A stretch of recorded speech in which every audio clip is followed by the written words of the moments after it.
Showtime! The Capital G show starts right now.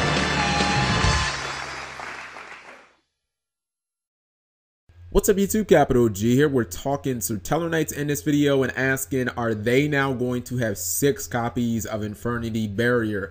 First off, we all know about Alpha Nova. The card is amazing. It's probably the best counter trap in the entire game, even better than Solemn Warning, because not only can it negate spells or traps, but it can negate monster effects as well. Yes, it does cost a Satellarknight. You know, you have to tribute it to the graveyard, which means you can't use it under Dark Law, but he's pretty much the only time that you might struggle to activate the card. You get the draw one, so I mean that's pretty much like the bonus there, and it kind of pays for you having to tribute a monster. And if you tribute Altier, or excuse me, if you tribute Deneb, most of the time it doesn't matter because you resummon that guy so many damn times in a duel. But you know, I thought that it pretty much stopped there, and we've seen that Satellarknights, they're getting kind of new support. A lot of it has been XC based and a lot of it has been pretty good. Diamond was fantastic. The new one that I haven't done a video on yet, he's really good too. But so Tellers are actually getting some Pendulum cards, and at first I didn't think that it made a whole lot of sense. This was the first one.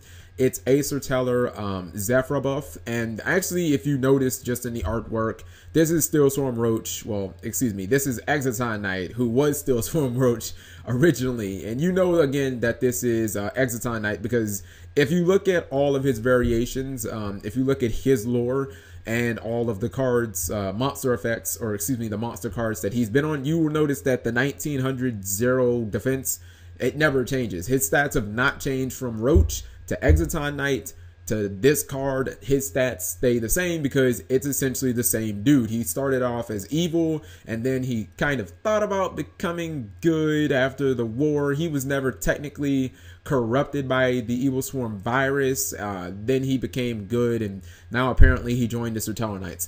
Anyways, so at first I was like, okay, so Tellarknights getting pendulums doesn't really make sense because, yeah, you could special summon multiple Tellarknights from your hand, and that's cute, but what makes Cleese and the Pendulum mechanic good in that deck is the fact that if they die, they all go to the extra deck, and you can just summon them back for free. If you could special summon from the graveyard, oh my god, it would totally make sense. It would totally make sense. But again, you know, Tellers aren't, they're not Pendulum monsters, so they don't go to the extra deck, and thus it didn't make a lot of sense. And then we got a new Sire Teller, which again, this one is Pendulum. It actually makes sense that this one is Pendulum scale 1 because Zefra Booth is Pendulum scale 7. So I was like, well, how are you gonna even Pendulum Sire Tellers if all we have is a 7 and we don't have anything to, like, you know, make the card work? They don't expect us to run generic like Pendulum cards. That wouldn't even make sense. So anyways, here's the new Pendulum card that Tellers are also going to be getting, and crossover souls. And by the way, this guy's effect it's decent. One of the problems with this card is the fact that he's a fiend. Again, that's how you know that this is Aesatellarknight / Roach.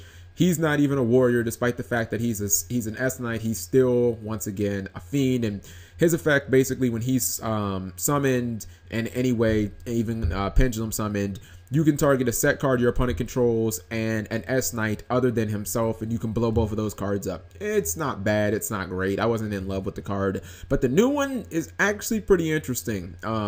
It's level 4. It's a warrior, which means that obviously it'll work with all the S-Knight XCs, and you can search it with Rhoda, and you can search it with Altier, or excuse me, Deneb. Why do I keep saying Altier? You can search it with Deneb as well. The effect of this guy reads, when this card is summoned basically any other way or anyway, you can target one S-Knight, not itself, in your monster zone or your Pendulum zone. It can be, you know, this guy in the Pendulum zone, and you can target one face-up card your opponent controls, and you can blow both of those cards up. So it's pretty cool. It's an out to like Vanities or Phoenix Chain or you know, something like Dark Law, which is definitely a problem for this deck. It's an out to just a lot of cards that can be kind of troublesome for, you know, Tellarknights, and just it's really good spot up removal or spot on removal. I wish it had attack. Like, the attack being 0 completely bumps me out. But why this is all relevant, there's actually going to be a counter trap released in Crossover Souls, and this card is Zefra Divine Attack, and I guess it's tentative because the name might change for the TCG, obviously.